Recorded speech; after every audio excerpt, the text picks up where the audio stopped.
ನಮಸ್ತೆ ಸ್ನೇಹಿತರೆ, ಶಕ್ತಿ ಚಾನೆಲ್ಗೆ ಸ್ವಾಗತ. ಹೇಗಿದ್ದೀರಾ ನೀವೆಲ್ಲರೂ ಚೆನ್ನಾಗಿದ್ದೀರಾ ಅಂತ ನಾನು ಭಾವಿಸ್ತೀನಿ. ಇವತ್ತು ನಾನು ಮಾಡಿ ತೋರಿಸ್ತಿರೋ ರೆಸಿಪಿ ನಾಟಿ ಸ್ಟೈಲ್ನಲ್ಲಿ ಮೊಳಕೆ ಕಟ್ಟಿದ ಹುರುಳಿ ಕಳೆದು ಮಸಾಲೆ ಸಾಂಬಾರನ್ನ ಹೇಗೆ ಮಾಡೋದು ಅಂತ ನಾನು ತೋರಿಸ್ಕೊಡ್ತೀನಿ. ಇದು ಬಿಸಿ ಬಿಸಿ ಮುದ್ದೆಗೆ, ಅನ್ನಕ್ಕೆ ತುಂಬಾ ಚೆನ್ನಾಗಿರುತ್ತೆ. ಅದು ಅಲ್ಲದೆ ಮಸಾಲೆ ತಿನ್ನೋ ಪ್ರಿಯರಿಗಂತೂ ತುಂಬಾ ಇಷ್ಟ ಆಗುತ್ತೆ. ಮಸಾಲೆ ಯಾರು ಇಷ್ಟಪಡ್ತಾರೆ ಅಂಥವ್ರಿಗೆ ಈ ಥರ ಮಾಡಿಕೊಡ್ರಿ, ತುಂಬಾ ಇಷ್ಟಪಟ್ಟು ತಿಂತಾರೆ. ತುಂಬಾ ಚೆನ್ನಾಗಿರುತ್ತೆ. ಇದು ಮುದ್ದೆಗೆ, ಬಿಸಿ ಬಿಸಿ ಮುದ್ದೆ ಮಾಡ್ಕೊಂಡು ಊಟ ಮಾಡಿದ್ರು ಕೂಡ ತುಂಬ ರುಚಿಯಾಗಿರುತ್ತೆ. ಮತ್ತು ಅನ್ನಕ್ಕೂ ಕೂಡ ತುಂಬ ಚೆನ್ನಾಗಿರುತ್ತೆ. ಅದು ಅಲ್ಲದೆ ಚಪಾತಿ ಕೂಡ ನೀವು ಇದು ಹೊಂದ್ಕೊಳುತ್ತೆ. ಚಪಾತಿ, ಪರೋಟ, ರೊಟ್ಟಿ ಎಲ್ಲದಕ್ಕೂ ಕೂಡ ಹೊಂದ್ಕೊಳುತ್ತೆ. ಇದು ಗಟ್ಟಿಯಾಗಿ ಮಾಡಿಕೊಂಡ್ರೆ ಚಪಾತಿ ಕೂಡ ಚೆನ್ನಾಗಿರುತ್ತೆ. ಇವಾಗ ನಾನು ನಾಟಿ ಸ್ಟೈಲ್ನಲ್ಲಿ ಮೊಳಕೆ ಕಟ್ಟಿದ ಮಸಾಲೆ ಸಾಂಬಾರನ್ನ ಹೇಗೆ ಮಾಡೋದು ಅಂತ ನಾನು ತೋರಿಸ್ತೀನಿ. ಹೊಸದಾಗಿ ಯಾರು ನನ್ನ ಚಾನಲ್ನ ನೋಡ್ತಿದ್ದೀರಾ ಪ್ಲೀಸ್ ಸಬ್ಸ್ಕ್ರೈಬ್ ಮಾಡ್ಕೊಂಡು ನೋಡಿರಿ, ಮತ್ತು ಬೇರೆಯವ್ರಿಗೂ ಕೂಡ ಶೇರ್ ಮಾಡಿರಿ. ಇವಾಗ ನಾನು ನಾಟಿ ಸ್ಟೈಲ್ನಲ್ಲಿ ಮೊಳಕೆ ಕಟ್ಟಿದ ಮಸಾಲೆ ಸಾಂಬಾರನ್ನ ಹೇಗೆ ಮಾಡೋದಂತ ತೋರಿಸ್ಕೊಡ್ತೀನಿ. ಹುರುಳಿಕಾಳು ಮತ್ತು ಕಡಲೆಕಾಳು ಹಾಕ್ಬಿಟ್ಟು ನಾನು ಮಸಾಲೆ ಸಾಂಬಾರು ಮಾಡೋದಕ್ಕೆ ನಾನು ಏನೇನು ಪದಾರ್ಥ ಬೇಕಂತ ಹೇಳ್ತೀನಿ ನೋಡ್ರಿ. ಮೊಳಕೆ ಕಟ್ಟಿದೆ, ಇದು ಸಣ್ಣದಾಗಿ ಬಂದಿದೆ. ಮೊಳಕೆ ದೊಡ್ಡದಾಗಿ ಬಂದರೆ ಸ್ವೀಟ್ ಆಗುತ್ತೆ, ಸ್ವೀಟ್ನೆಸ್ ಬರುತ್ತೆ. ಈಗ ನೋಡಿ, ಇಷ್ಟು ಸಣ್ಣದಾಗಿ ಮೊಳಕೆ ಕಟ್ಟಿದರೆ ಸಾಕು. ಈಗ ಸಣ್ಣದಾಗಿ ಮೊಳಕೆ ಬಂದಿದೆ. ಇದು ಒಂದು ದಿವಸ ನೆನೆಸಿಬಿಟ್ಟು ಮಾರನೇ ದಿವಸ ನಾವು ಒಂದು ಬಟ್ಟೆಲಿ ಕಟ್ಟಿಟ್ಟಿದ್ರೆ ಇಷ್ಟು ಮೊಳಕೆ ಬರುತ್ತೆ. ಈಗ ಮೊಳಕೆ ಕಟ್ಟಿದ ಹುರುಳಿಕಾಳನ್ನ ತಗೊಂಡಿದ್ದೀನಿ. ಇದರಲ್ಲಿ ಒಂದು ಬಟ್ಲು ನಾನು ಕಡಲೆಕಾಳನ್ನ ಬೇಯಿಸಿಟ್ಟಿದ್ದೀನಿ. ನೋಡಿರಿ, ಕಡಲೆಕಾಳನ್ನ ಬೇಯಿಸಿಟ್ಟಿದ್ದೀನಿ. ಇದರಲ್ಲಿ ಒಂದು ಅರ್ಧ ಕಪ್ಪು ಕಡಲೆಕಾಳು ತೊಗೊಂಡಿದ್ದೀನಿ. 1 ಕಪ್ ಹುರುಳಿಕಾಳು ಮೊಳಕೆ ಕಟ್ಟಿರೋದು, ಒಂದು ಅರ್ಧ ಕಪ್ಪು ಕಡಲೆಕಾಳು ಬೇಯಿಸಿಟ್ಟಿರೋ ಕಡಲೆಕಾಳು. ನಾನು ಒಂದು ದಪ್ಪದು ಇದು ತೊಗೊಂಡಿದ್ದೀನಿ, ಆಲೂಗೆಡ್ಡೆನ. ನೋಡಿ, ಈ ಸೈಜ್ ನಾನು ಕಟ್ ಮಾಡಿ ಇಟ್ಟಿದ್ದೀನಿ. ಅದನ್ನು ನೀರಿನಲ್ಲಿ ಹಾಕಿಟ್ಟಿದ್ದೀನಿ, ಇಲ್ಲ ಅಂದರೆ ಕಪ್ಪಾಗಿಬಿಡುತ್ತೆ. ಒಂದೇ ಒಂದು ಬದನೆಕಾಯಿ ತೊಗೊಂಡಿದ್ದೀನಿ, ಅದನ್ನು ಕೂಡ ಈ ಥರ ಕಟ್ ಮಾಡಿಬಿಟ್ಟು ನೀರಿನಲ್ಲಿ ಹಾಕಿಟ್ಟಿದ್ದೀನಿ. ನೀರಿನಲ್ಲಿ ಹಾಕಿಟ್ಟಿಲ್ಲ ಅಂದರೆ ಕಪ್ಪಾಗುತ್ತೆ. ನಾನು ಸ್ವಲ್ಪನೇ ಸಾಂಬಾರು ಮಾಡ್ತಾ ಇರೋದ್ರಿಂದ ಒಂದೇ ಒಂದು ಆಲೂಗೆಡ್ಡೆ ತೊಗೊಂಡಿದ್ದೀನಿ, ಒಂದೇ ಒಂದು ಬದನೆಕಾಯಿ ತೊಗೊಂಡಿದ್ದೀನಿ, ಮತ್ತು ಮೊಳಕೆ ಕಟ್ಟಿದ ಹುರುಳಿಕಾಳು ಮತ್ತು ಬೇಯಿಸಿ ಇಟ್ಟಿರೋ ಅಲಸಂದೆ ಇದು ಕಡಲೆಕಾಳು ಇಷ್ಟನ್ನು ಹಾಕ್ಬಿಟ್ಟು ನಾನೀಗ ಮಸಾಲೆ ಹಾಕಿಬಿಟ್ಟು ಸಾಂಬಾರು ಮಾಡೋದನ್ನ ನಾನು ತೋರಿಸ್ತೀನಿ. ಖಾರಕ್ಕೆ ಸ್ವಲ್ಪ ಧನಿಯಾ ಬೀಜನ ಹುರ್ಕೊಂಡು ಮಾಡಿದರೆ ಮಸಾಲೆ ಸಾಂಬಾರು ಚೆನ್ನಾಗಿರುತ್ತೆ. ನೋಡಿ, 1-2 ಚಮಚದಷ್ಟು ನಾನು ಧನಿಯಾ ಬೀಜನ ಹುರ್ಕೊತೀನಿ, ಸಾಕು. ಧನಿಯಾ ಬೀಜ ಜಾಸ್ತಿ ಹಾಕಿದರೆ ಅದೇ ಧನಿಯಾ ಬೀಜದ ವಾಸನೆ ಬರುತ್ತೆ. 1-2 ಚಮಚದಷ್ಟು ಧನಿಯಾ ಬೀಜನ ಹಾಕಿಬಿಟ್ಟು ಇದನ್ನು ಹುರ್ಕೋಬೇಕು. ನೋಡಿ, ಧನಿಯಾ ಬೀಜ ಎಷ್ಟು ಹುರಿಬೇಕು. ನಾನು ಅದ್ರ ಜೊತೆನೇ ಒಣಮೆಣಸಿನ್ಕಾಯಿನೂ ಕೂಡ ಹಾಕ್ಕೊತೀನಿ. ಸ್ವಲ್ಪ ಬಿಸಿ ಮಾಡಿದರೆ ಸಾಕು. ಒಣಮೆಣಸಿನ್ಕಾಯಿನ ನಾನು ಮೊದಲೇ ಹುರಿದಿಟ್ಕೊಂಡಿದ್ದೆ. ಧನಿಯಾ ಬೀಜ ಹೀಗೆ ಒಣಮೆಣಸಿನ್ಕಾಯಿನ ಹುರ್ಕೋಬೇಕು. ಈ ಥರ ಹುರಿದು ಮಾಡ್ಕೊಳೋದ್ರಿಂದ ತುಂಬಾ ಚೆನ್ನಾಗಿರುತ್ತೆ. ನೋಡಿ, ಸಾಕು. ಇವಾಗ ಸ್ಟವ್ನ ಆಫ್ ಮಾಡ್ತೀನಿ. ಹುರುಳಿಕಾಳು ಮೊಳಕೆ ಕಟ್ಟಿದ ಸಾಂಬಾರನ್ನ ಮಾಡೋದಕ್ಕೆ ನಾನು ಈರುಳ್ಳಿ ಬೆಳ್ಳುಳ್ಳಿ ಪೇಸ್ಟ್ನ ಮಾಡ್ಕೊತೀನಿ. ಇವಾಗ ಮೊದಲಿಗೆ ನಾನು ನೋಡಿರಿ ಒಂದು ಮಿಕ್ಸಿ ಜಾರ್ ತೊಗೊಂಡಿದ್ದೀನಿ. ಮಿಕ್ಸಿ ಜಾರ್ಗೆ ನಾನು ಈರುಳ್ಳಿ ಹಾಕ್ತೀನಿ. ಒಂದು ದೊಡ್ಡ ಗೆಡ್ಡೆ ಈರುಳ್ಳಿ ತೊಗೊಂಡಿದ್ದೀನಿ. ಅದಕ್ಕೆ ಒಂದು ಸಣ್ಣ ಗೆಡ್ಡೆ ಬೆಳ್ಳುಳ್ಳಿ ತೊಗೊಂಡಿದ್ದೀನಿ.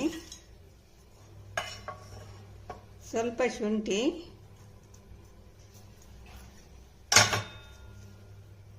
ಸ್ವಲ್ಪ ಅರಿಶಿನ ಹಾಕ್ತೀನಿ. ಅರಿಶಿನ ಹಾಕ್ಬಿಟ್ಟು ನೀರು ಹಾಕ್ದೇನೆ ನಾನು ನಯಸಾಗಿ ಗ್ರೈಂಡ್ ಮಾಡ್ತೀನಿ. ನೀರು ಹಾಕ್ದೇನೆ ಇಷ್ಟು ನಯಸಾಗಿ ಗ್ರೈಂಡ್ ಮಾಡ್ಕೋಬೇಕು. ಇದು ಶುಂಠಿ ಬೆಳ್ಳುಳ್ಳಿ ಈರುಳ್ಳಿ ಪೇಸ್ಟ್ ಇದು. ಇವಾಗ ಕುಕ್ಕರ್ ಇಟ್ಟಿದ್ದೀನಿ. ನಾನು ನಾಟಿ ಸ್ಟೈಲ್ನಲ್ಲಿ ಮೊಳಕೆ ಸಾಂಬಾರು, ಹುರುಳಿಕಾಳು ಮೊಳಕೆ ಕಟ್ಟಿದ ಸಾಂಬಾರನ್ನ ಹೇಗೆ ಮಾಡೋದು ಅಂತ ತೋರಿಸ್ತಾ ಇದ್ದೀನಿ. ನಾಟಿ ಸ್ಟೈಲ್ನಲ್ಲಿ ತೋರಿಸ್ತೀನಿ. ಇವಾಗ ನಾನು ನೋಡಿರಿ 1-2 ಸ್ಪೂನ್ ಎಣ್ಣೆ ಹಾಕ್ಕೊತೀನಿ, ಸಾಕು. 1-2 ಸ್ಪೂನ್ ಎಣ್ಣೆ ಸಾಕು. ಇವಾಗ ಎಣ್ಣೆ ಬಿಸಿಯಾಗಿದೆ. ಎಣ್ಣೆ ಇವಾಗ ಬಿಸಿಯಾಗಿದೆ. ನಾನು ರುಬ್ಬಿಟ್ಕೊಂಡಿದ್ನೆಲ್ಲ ಈರುಳ್ಳಿ ಬೆಳ್ಳುಳ್ಳಿ ಶುಂಠಿ ಪೇಸ್ಟು, ಇವಾಗ ಅದನ್ನು ಹಾಕ್ತೀನಿ.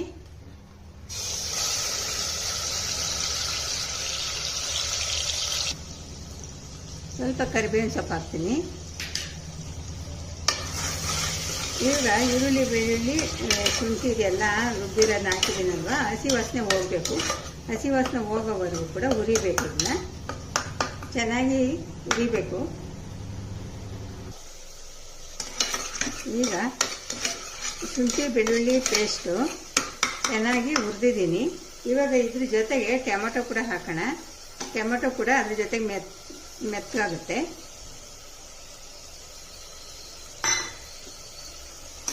ಈಗ ಟೊಮೆಟೊ ಮತ್ತು ಪೇಸ್ಟು, ಶುಂಠಿ ಬೆಳ್ಳುಳ್ಳಿ ಪೇಸ್ಟು ಎಲ್ಲ ಚೆನ್ನಾಗಿ ಹುರಿಯೋಣ. ದೊಡ್ಡ ಉರಿ ಇಟ್ಕೊಂಡು ಹುರಿಬೇಕು.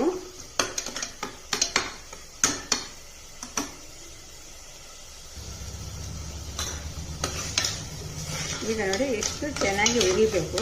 ದೊಡ್ಡ ಉರಿ ಇಟ್ಕೊಂಡು ಚೆನ್ನಾಗಿ ಹುರಿಬೇಕು ಟೊಮೆಟೊ ಮತ್ತು ಬೆಳ್ಳುಳ್ಳಿ ಪೇಸ್ಟ್ನ. ಇವಾಗ ಅದ್ರ ಜೊತೆಗೇನೆ ನಾನು ನೋಡಿ ಸಬ್ಸಿಗೆ ಸೊಪ್ಪು ಒಂದು ಅರ್ಧ ಇಡೀ ಸಬ್ಸಿಗೆ ಸೊಪ್ಪನ್ನ ಸಣ್ಣದಾಗಿ ಕಟ್ ಮಾಡಿ ಹಾಕ್ತಾಯಿದ್ದೀನಿ. ಚೆನ್ನಾಗಿ ತೊಳೆದ್ಬಿಟ್ಟು ನೋಡಿ ಒಂದು ಅರ್ಧ ಇಡೀ ಮೆಂತ್ಯ ಸೊಪ್ಪನ್ನ ಚೆನ್ನಾಗಿ ತೊಳೆದ್ಬಿಟ್ಟು ಸಣ್ಣದಾಗಿ ಕಟ್ ಮಾಡಿ ಹಾಕ್ತಾಯಿದ್ದೀನಿ.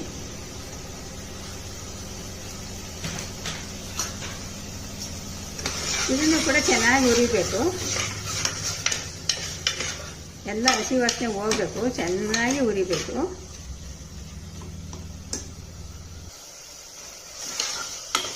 ಇವಾಗ ಕಾಳು ಹಾಕೋಣ. ಹುರುಳಿ ಕಾಳು ಹಾಕೋಣ ಮೊದಲು.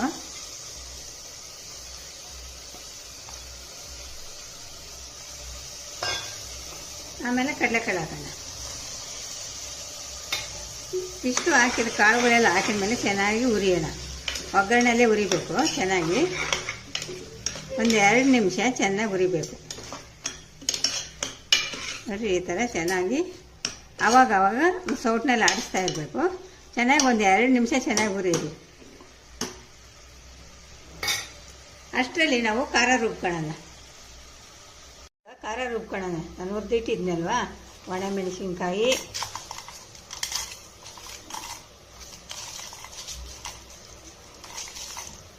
ಮತ್ತು ಧನಿಯಾ,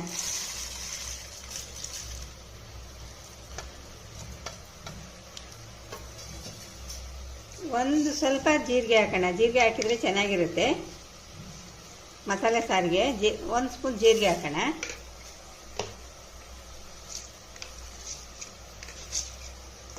ಒಂದು ಸ್ಪೂನು ಮೆಣಸು ಹಾಕೋಣ. ಇಷ್ಟು ಹಾಕ್ಬಿಟ್ಟು ನೈಸಾಗಿ ಗ್ರೈಂಡ್ ಮಾಡೋಣ. ಸ್ವಲ್ಪ ಆಮೇಲೆ ನೀರು ಹಾಕ್ತೀನಿ. ಮೊದಲು ಈ ಥರ ಪೌಡ್ರ್ ಮಾಡ್ಕೊಬಿಟ್ಟು ಇವಾಗ ನೀರು ಹಾಕೋಣ. ನೀರು ಹಾಕ್ಬಿಟ್ಟು ನೈಸಾಗಿ ಗ್ರೈಂಡ್ ಮಾಡಬೇಕು. ನೈಸಾಗಿ ನಾನು ಗ್ರೈಂಡ್ ಮಾಡ್ಕೊಂಬರ್ತೀನಿ. ಈಗ ನೋಡಿರಿ ಎಷ್ಟು ನೈಸಾಗಿ ಗ್ರೈಂಡ್ ಮಾಡಬೇಕು. ಕಾಳೆಲ್ಲ ಒಗ್ಗರಣೆಲ್ಲೇ ಬೇಯ್ತಾ ಇದೆ. ಇದು ಚೆನ್ನಾಗಿ ಬೆಂದಿದೆ, ಬೇಯ್ತಾ ಇದೆ, ಇನ್ನೂ ಬೇಯಬೇಕು. ಒಗ್ಗರಣೆಲ್ಲೇ ಚೆನ್ನಾಗಿ ಬೇಯಿಸ್ಬೇಕು. ಇವಾಗ ನಾವು ಕಟ್ ಮಾಡಿ ಇಟ್ಕೊಂಡಿದ್ವಲ್ಲ ಬದನೆಕಾಯಿನ ಹಾಕೋಣ. ಬದನೆಕಾಯಿ ಹಾಕಿದ ಮೇಲೆ ಆಲೂಗಡ್ಡೆ ಹಾಕೋಣ. ಕಟ್ ಮಾಡಿ ಇಟ್ಕೊಂಡಿರೋ ಆಲೂಗಡ್ಡೆ,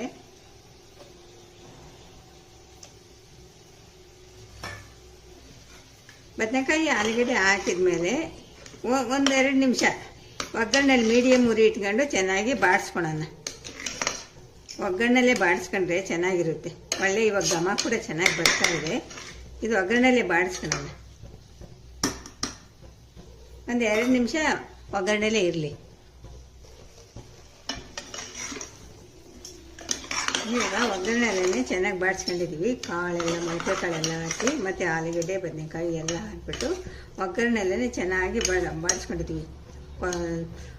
ಇದು ಕೊತ್ತಂಬರಿ ಸೊಪ್ಪು, ಮೆಂತ್ಯ ಸೊಪ್ಪು, ಸಬ್ಸಿಗೆ ಸೊಪ್ಪು ಎಲ್ಲ ಹಾಕಿ ಚೆನ್ನಾಗಿ ಒಗ್ಗರಣೆಲ್ಲೇ ಬಾಡಿಸ್ಕೊಂಡಿದ್ವಿ. ಇವಾಗ ನಾವು ರುಬ್ಬಿಟ್ಕೊಂಡಿರೋ ಖಾರನ ಹಾಕೋಣ. ನೋಡಿ ನಾವು ರುಬ್ಬಿಟ್ಕೊಂಡಿದ್ವಲ್ಲ ನೈಸಾಗಿ ಆ ಖಾರನ ಹಾಕೋಣ.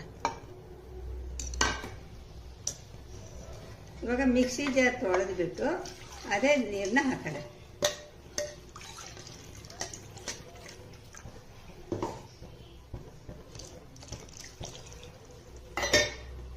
ಹಾಕಿದ್ಮೇಲೆ ಒಂದ್ಸಾರಿ ಚೆನ್ನಾಗಿ ಮಿಕ್ಸ್ ಮಾಡೋಣ.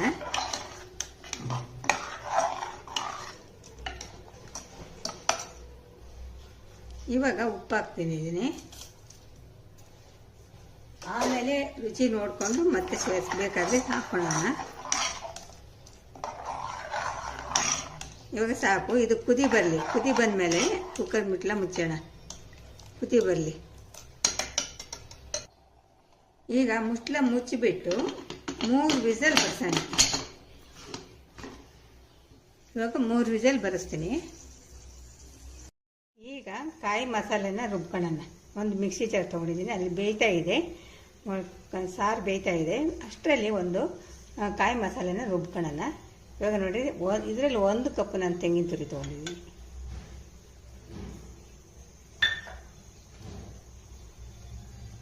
ಇಷ್ಟು ಚಕ್ಕೆ ತೊಗೊಂಡಿದ್ದೀನಿ ನೋಡಿರಿ. ಜಾಸ್ತಿನೂ ಹಾಕ್ಬೇಡ್ರಿ, ಮೈಲ್ಡಾಗಿರುತ್ತೆ ಮಸಾಲೆ. ಇಷ್ಟು ಚಕ್ಕೆ ತೊಗೊಂಡಿದ್ದೀನಿ.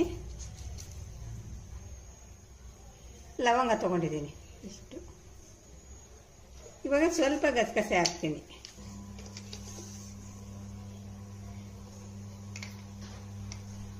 ಒಂದು ಚಮಚಷ್ಟು ಗಸಗಸೆ ಹಾಕ್ತೀನಿ. ಇಷ್ಟು ಹಾಕ್ಬಿಟ್ಟು ನೀರು ಹಾಕ್ಬಿಟ್ಟು ನಯಸ್ಸಾಗಿ ಗ್ರೈಂಡ್ ಮಾಡ್ತೀನಿ. ಆಮೇಲೆ ಕೊತ್ತಂಬರಿ ಸೊಪ್ಪು ಹಾಕ್ತೀನಿ, ಲಾಸ್ಟಿಗೆ ಕೊತ್ತಂಬರಿ ಸೊಪ್ಪು ಹಾಕ್ತೀನಿ. ಇವಾಗ ನಯಸ್ಸಾಗಿ ನಾನು ರುಬ್ಕೊಂಬರ್ತೀನಿ. ಇವಾಗ ಕೊತ್ತಂಬರಿ ಸೊಪ್ಪು ಹಾಕ್ತೀನಿ. ಕೊತ್ತಂಬರಿ ಸೊಪ್ಪು ಹಾಕಾದ್ಮೇಲೆ ನಯಸ್ಸಾಗಿ ರುಬ್ಕೊಂಬರ್ತೀನಿ. ಕಾಯಿ ಮಸಾಲೆ ರೆಡಿ ಆಯಿತು ನೋಡಿ. ಇಷ್ಟು ನಯಸ್ಸಾಗಿ ರುಬ್ಬಬೇಕು.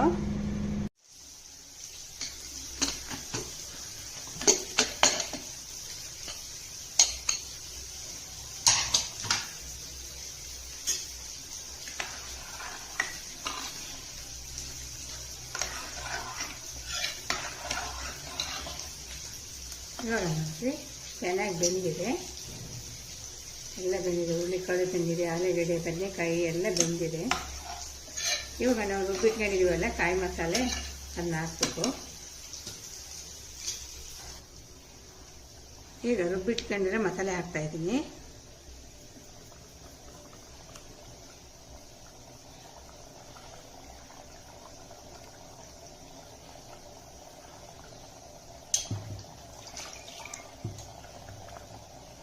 ಜಾರನ್ನ ತೊಳೆದ್ಬಿಟ್ಟು ಸ್ವಲ್ಪ ನೀರನ್ನ ಹಾಕ್ತೀನಿ.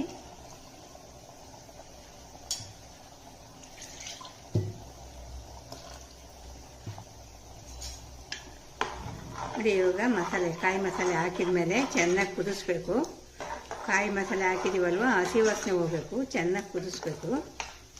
ಇನ್ನೊಂದು ಸ್ವಲ್ಪ ನೀರು ಇರಿಸುತ್ತೆ, ಕುದ್ದು ಆವಾಗ ಇಷ್ಟು ಗಟ್ಟಿ ಬರುತ್ತೆ. ಇನ್ನೊಂದು ಸ್ವಲ್ಪ ನೀರು ಹಾಕಿದರೆ ಚೆನ್ನಾಗಿ ಒಂದು 5-10 ನಿಮಿಷ ಚೆನ್ನಾಗಿ ಕುದಿಸ್ಬೇಕು. ಮೀಡಿಯಮ್ ಊರಿ ಇಟ್ಕೊಂಡು ಚೆನ್ನಾಗಿ ಕುದಿಸ್ಬೇಕು. ಇನ್ನೊಂದು ಸ್ವಲ್ಪ ನೀರು ಹಾಕ್ತೀನಿ. ಆವಾಗ ಗಟ್ಟಿ ಬರುತ್ತೆ. ಮಾಮೂಲಿ ಮುದ್ದೆಗಂತೂ ಬಿಸಿ ಬಿಸಿ ಮುದ್ದೆ ಮಾಡಿಕೊಂಡು, ತೆಳ್ಳಗೆ ಮುದ್ದೆ ಮಾಡ್ಕೊಂಡು, ಬಿಸಿ ಬಿಸಿ ಮುದ್ದೆ ಮಾಡ್ಕೊಂಡು ಊಟ ಮಾಡಿರಿ, ಎಷ್ಟು ಚೆನ್ನಾಗಿರುತ್ತೆ.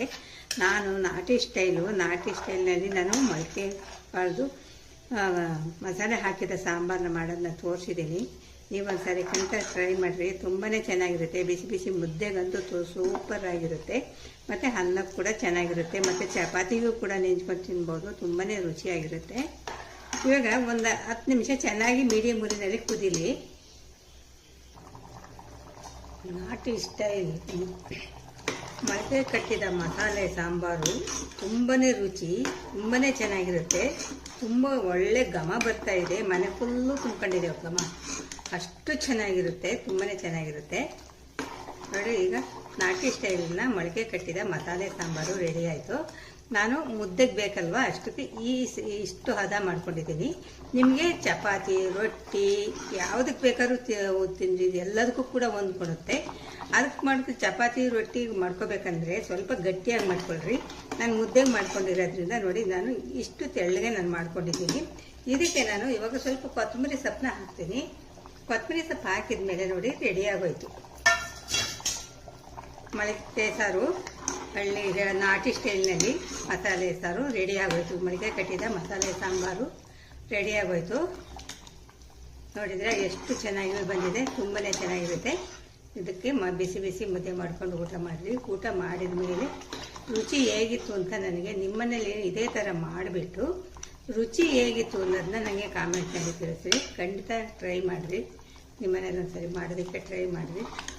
ನೋಡಿ ರೆಡಿ ಆಯಿತು. ಇಷ್ಟು ಹದ ಇರಲಿ, ಬಿಸಿ ಮುದ್ದೆಗೆ ಇಷ್ಟು ಹದ ಇರಲಿ. ನಿಮಗೆ ಬೇಕು ಅಂದರೆ ಇನ್ನೊಂದು ಸ್ವಲ್ಪ ಗಟ್ಟಿ ಮಾಡಿಕೊಡ್ರಿ. ರೆಡಿ ಆಯಿತು.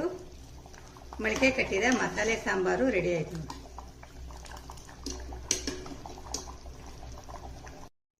ನಾಟಿ ಸ್ಟೈಲ್ನಲ್ಲಿ ಮೊಳಕೆ ಕಟ್ಟಿದ ಮಸಾಲೆ ಸಾಂಬಾರು ರೆಡಿ ಆಯಿತು. ಈ ವಿಡಿಯೋ ನಿಮಗೆ ಇಷ್ಟ ಆದರೆ ಒಂದು ಲೈಕ್ ಕೊಡಿ, ಶೇರ್ ಮಾಡಿ, ನನ್ನ ಚಾನಲ್ಗೆ ಸಬ್ಸ್ಕ್ರೈಬ್ ಮಾಡಿರಿ.